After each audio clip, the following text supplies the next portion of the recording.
सोचो, अगर एक इंसान के अंदर 23 अलग अलग लोग रहते हों और हर व्यक्ति की अपनी अलग सोच, आवाज, आदत और ताकत हो, तो क्या होगा जब उनमें से एक ऐसा राक्षस जन्म लेने वाला हो जो इंसान ही न रहे। यही है स्प्लिट की खौफनाक और रहस्यमयी कहानी। कहानी की शुरुआत। फिल्म की शुरुआत होती है 3 लड़कियों से, केसी, क्लेयर और मार्सिया। वे एक बर्थडे पार्टी से लौट रही होती हैं। अचानक पार्किंग में एक अजनबी आदमी उनकी कार में घुस जाता है। वह लड़कियों को बेहोश कर देता है और उन्हें एक अज्ञात जगह पर कैद कर लेता है। शुरुआत में लड़कियों को लगता है कि उनका अपहरण एक ही आदमी ने किया है, लेकिन धीरे धीरे उन्हें पता चलता है कि मामला बहुत ज्यादा डरावना है। केविन और उसकी 23 पर्सनैलिटी। उस आदमी का असली नाम केविन वेंडेलक्रम्ब है। केविन को एक मानसिक बीमारी है जिसे डिसोशिएटिव आइडेंटिटी डिसऑर्डर (डिड) कहा जाता है। इसके कारण उसके अंदर 23 अलग अलग व्यक्तित्व रहते हैं। कुछ प्रमुख पर्सनैलिटीज। बैरी, फैशन डिजाइनर, शांत स्वभाव। डेनिस, बेहद खतरनाक और कंट्रोल पसंद। पेट्रिशिया, धार्मिक और रहस्यमयी महिला। हेडविग, 9 साल का बच्चा। ऑरवेल, इतिहास प्रेमी व्यक्ति। हर व्यक्तित्व अलग तरीके से बोलता, चलता और सोचता है। लड़कियों की कैद। लड़कियां भागने की कई कोशिश करती हैं। उन्हें महसूस होता है कि कभी उनके सामने एक सख्त आदमी आता है, कभी एक महिला और कभी एक बच्चा। असल में ये सब केविन की अलग अलग पर्सनैलिटीज हैं। सबसे खतरनाक बात यह है कि डेनिस और पेट्रिशिया किसी विशेष व्यक्ति का इंतजार कर रहे हैं जिसे वे द बीस्ट कहते हैं। Doctor Fletcher. केविन का इलाज डॉक्टर करेन फ्लेचर कर रही होती हैं। उन्हें विश्वास है कि अलग अलग पर्सनैलिटीज सिर्फ मानसिक रूप से नहीं बल्कि शारीरिक रूप से भी अलग हो सकती हैं।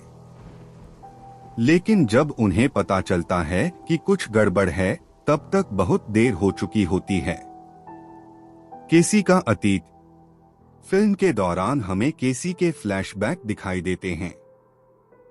बचपन में उसके साथ उसके चाचा ने बहुत बुरा व्यवहार किया था।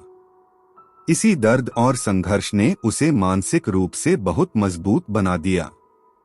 यही बात बाद में उसकी जान बचाने वाली साबित होती है। द बीस्ट का जन्म। आखिरकार वह पल आ जाता है जिसका सभी को डर था। केविन के अंदर छिपा 24वां व्यक्तित्व जाग जाता है, द बीस्ट। यह कोई साधारण इंसान नहीं लगता। वह दीवारों पर चढ़ सकता है, गोलियों का असर लगभग नहीं होता और उसकी ताकत इंसानों से कई गुना ज्यादा है।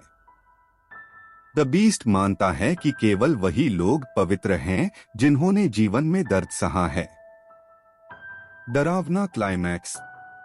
द बीस्ट दोनों लड़कियों को मार देता है। अब सिर्फ केसी बचती है। जब द बीस्ट उसके शरीर पर पुराने घावों के निशान देखता है, तो उसे पता चलता है कि केसी ने भी जीवन में बहुत दर्द सहा है। अपनी सोच के अनुसार वह केसी को शुद्ध मानता है और उसे छोड़ देता है। Ending explained. पुलिस केसी को बचा लेती है। केविन कहीं गायब हो जाता है। फिल्म के आखिरी सीन में टीवी पर लोग इस रहस्यमयी अपराधी की चर्चा कर रहे होते हैं। तभी एक आदमी कहता है कि यह उसे वर्षों पहले के एक अपराधी की याद दिलाता है। वह आदमी होता है ब्रूस विलिस और उसका किरदार डेविड डंग। यही पता चलता है कि स्प्लिट वास्तव में अनब्रेकेबल की ही दुनिया का हिस्सा है और आगे की कहानी ग्लास में जारी रहती है।